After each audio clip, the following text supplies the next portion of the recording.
Bienvenue sur Trace ta route, le podcast des choix audacieux. Je suis Lisa Marie, coach et voyageuse passionnée. Et ici, je te partage des conseils pratiques en développement personnel, des réflexions inspirantes et des interviews de celles et ceux qui ont osé tracer leur propre chemin. Alors installe-toi confortablement et c'est parti! Bonjour à tous, j'espère que vous allez bien. Aujourd'hui, on va un petit peu creuser, voir ce qui se passe dans nos relations, que ce soit amicales ou familiales. Nous allons approfondir la base des jeux psychologiques de manipulation inconsciente et de la communication.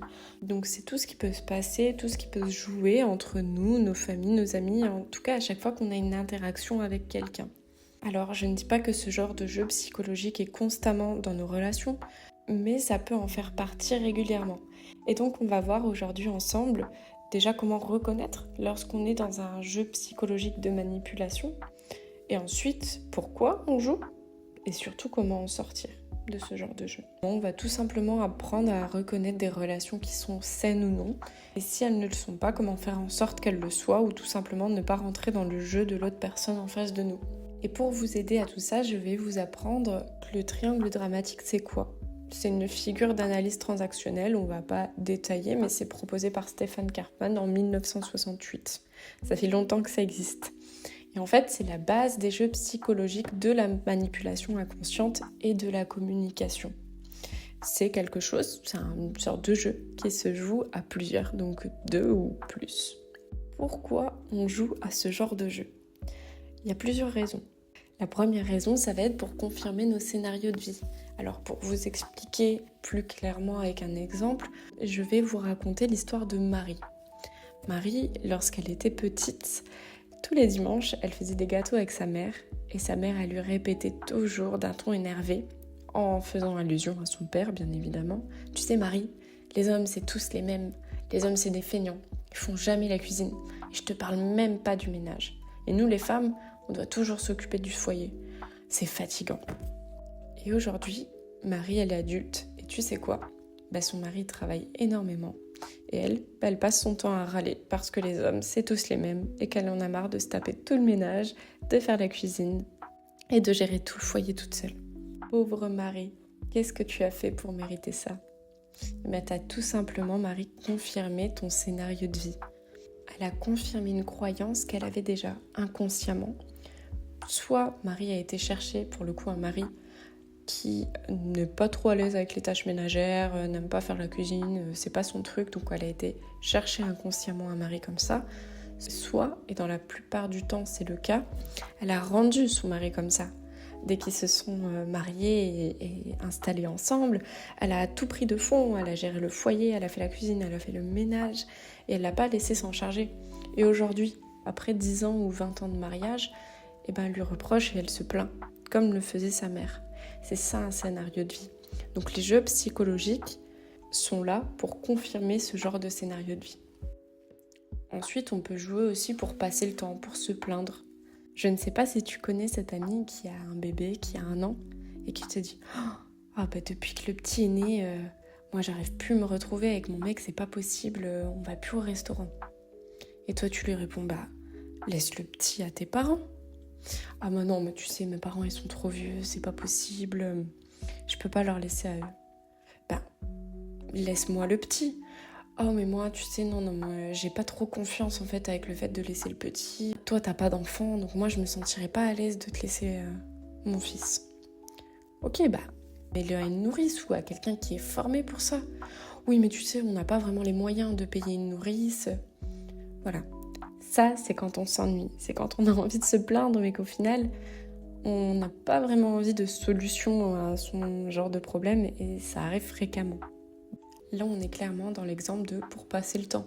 Pourquoi est-ce que tu en as parlé si ce n'est que pour te plaindre ou pour passer le temps, si tu ne veux pas de solution à ton problème, parce que ce genre de comportement, on ne veut pas de solution à notre problème.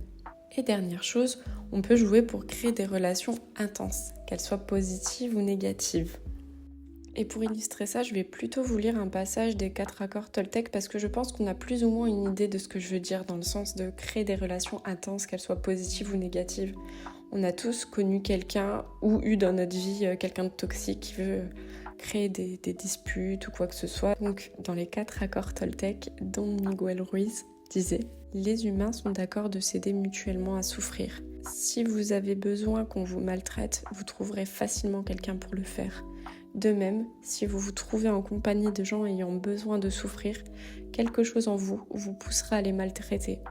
C'est comme s'ils portaient une pancarte dans leur dos où il est écrit « Faites-moi mal s'il vous plaît ». Ils cherchent une justification à leur souffrance. Leur dépendance à la souffrance n'est qu'en fait qu'un accord qu'ils renforcent chaque jour. Je trouve que ce passage, il est poignant et très illustrant pour le coup. Maintenant que vous avez un peu plus de clarté sur ce que c'est un triangle dramatique, pourquoi est-ce qu'on joue à ces jeux psychologiques, on va voir quel rôle existe dans ce triangle dramatique. Et le premier rôle, c'est le rôle de la victime. Donc la victime, c'est la copine ou le copain qui se plaint tout le temps, c'est jamais de sa faute, mais on comprend pas pourquoi, c'est toujours moi le problème. Et à chaque fois ça m'arrive, ça tombe toujours sur moi, un peu le Calimero quoi, de la bande. C'est les personnes qui se sentent impuissantes, souvent elles se sentent abandonnées, elles sont soumises aux autres. Ensuite, il y a le rôle du sauveur. Donc le sauveur, c'est quelqu'un qui se sent vraiment utile lorsqu'il va aider les autres. Il va tendance à vouloir aider les personnes qui n'ont pas demandé d'aide, qui n'ont pas forcément besoin d'aide, et ils s'entendent très bien avec les victimes. Il y aura toujours chez un sauveur un peu cette notion de « moi je me suis sacrifié pour toi, j'ai tout donné », un peu à besoin de présence, et souvent un gros manque de confiance en eux, les sauveurs. Ils ont l'impression qu'en faisant, qu'en aidant les autres, ils sont plus aimés. Et le dernier rôle, c'est le rôle du persécuteur. Alors le persécuteur, ça peut être une personne ou ça peut être une situation. Par exemple, les impôts, c'est un beau persécuteur. Les amendes, c'est un super beau persécuteur. La maladie, c'est un beau persécuteur également. Mais le rôle du persécuteur, il est un peu plus agressif, un peu plus rentre-dedans. Il va bien s'entendre aussi avec les victimes. Il va un peu montrer les crocs, imposer ses règles, être dans la persécution. Si on peut les associer à des personnages, ces rôles, la victime, ce serait plutôt Calimero. Le sauveur, un super-héros, Superman, Superwoman, ou quelque chose comme ça. Et le persécuteur, moi, ça me fait penser à Cruella dans Les 101 Dalmatiens. Comment fonctionne ce triangle ? Déjà, ce qu'il faut savoir, c'est on peut être une fois persécuteur, une fois victime, une fois sauveur, et on rentre facilement dans les rôles sans s'en rendre compte. Un sauveur, il va vouloir chercher constamment une victime à sauver du persécuteur. Après, le victime n'a pas besoin d'un persécuteur pour se sentir victime, mais si un persécuteur, on rentre clairement dans le triangle. Un persécuteur, forcément, il va chercher une victime, et une victime, elle va chercher un persécuteur pour se sentir davantage victime, et un sauveur, pour la même raison. Pour vous illustrer un peu comment ça peut se passer dans nos familles ou avec nos amis, je vais vous donner un exemple un peu plus concret qui peut arriver aujourd'hui. Donc on va prendre une petite fille qui est féministe à 100%, la mère qui est dans la pièce et le grand-père. Et le grand-père dit « Oh là là, depuis que les femmes ont le droit de vote, c'est vraiment une catastrophe. Et puis t'imagines, depuis qu'elles roulent, c'est vraiment le bordel sur la route. Elles savent pas rouler, ces belles femmes. Elles étaient vraiment meilleures à la cuisine, à faire la popote. » Là, on est clairement dans le rôle du persécuteur. La petite fille qui dit « de toute façon, t'es toujours en train de critiquer ce que je dis, moi j'en ai marre. De toute façon, c'est toujours moi qui en prends plein la gueule. » Victime. Et la mère « Oh mais ma chérie, mais laisse-la un peu tranquille, tu vois pas que t'es toujours en train de l'agresser, ça va pas. S'il te plaît, arrête papa. » Sauveur. Voilà, c'est un exemple simple et qui peut parler à tout le monde, je pense. Donc maintenant, c'est quoi les solutions pour sortir de ce triangle ? La première chose, et pas des moindres, c'est vraiment d'avoir conscience qu'on est dans un de ces rôles. Moi, quand j'ai appris ce triangle dramatique, j'ai vraiment pris conscience que inconsciemment, je rentrais dans ces rôles. Je pense que si vous mettez un peu plus de conscience sur ce qui joue dans vos relations, vous allez vraiment voir qu'il vous arrive plus d'une fois d'être dans un de ces rôles. Et souvent, avec le même type de personne, on est dans le même rôle, et avec d'autres personnes, on est dans un autre rôle. Ensuite, il y aura un peu un jeu qui s'appelle l'effet miroir. Par exemple, si vous tombez en face d'une victime, vous pouvez vous positionner en victime vous aussi. Depuis quelques mois, j'arrête pas d'avoir mal à la jambe et puis j'en ai marre. De toute façon, c'est toujours sur moi que ça tombe. Et puis, tu sais, j'arrive pas à trouver de travail, mais à chaque fois, ça m'arrive à moi. Et vous en face, ouais, mais je te comprends tellement, mais moi aussi c'est pareil. Tu sais pas ce qui m'est arrivé la semaine dernière, c'est vraiment trop dur. Voilà, vous faites exactement la même chose que la personne fait en face de vous. Toutes les idées que je vais vous donner, je pense, parce que je les ai essayées, le petit côté sadique, je les ai essayées clairement avec une personne de ma famille parce qu'on avait tendance à énormément rentrer dans ce triangle dramatique.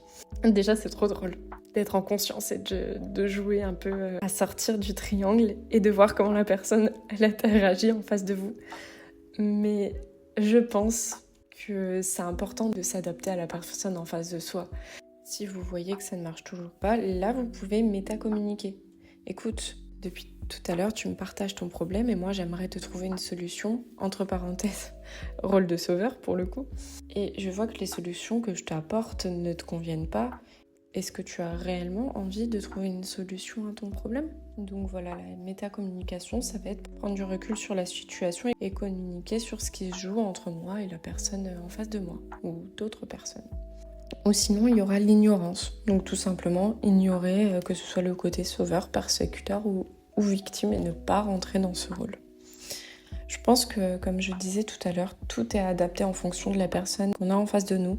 Mais la première étape, qui est la plus grosse, c'est vraiment de reconnaître qu'il peut y avoir ce genre de jeu et donc qu'on peut intervenir dans chacun des rôles dans nos relations amicales ou familiales ou autres. Voilà, j'espère que ce genre de contenu t'a plu. N'hésite pas à me partager si ça t'a plu, non. S'il y a d'autres sujets qui pourraient t'intéresser, moi ça m'aiderait beaucoup. N'hésite pas également à partager, à liker. J'espère que ça apporte vraiment de la valeur dans ta vie. Et je te dis à très vite pour un nouvel épisode.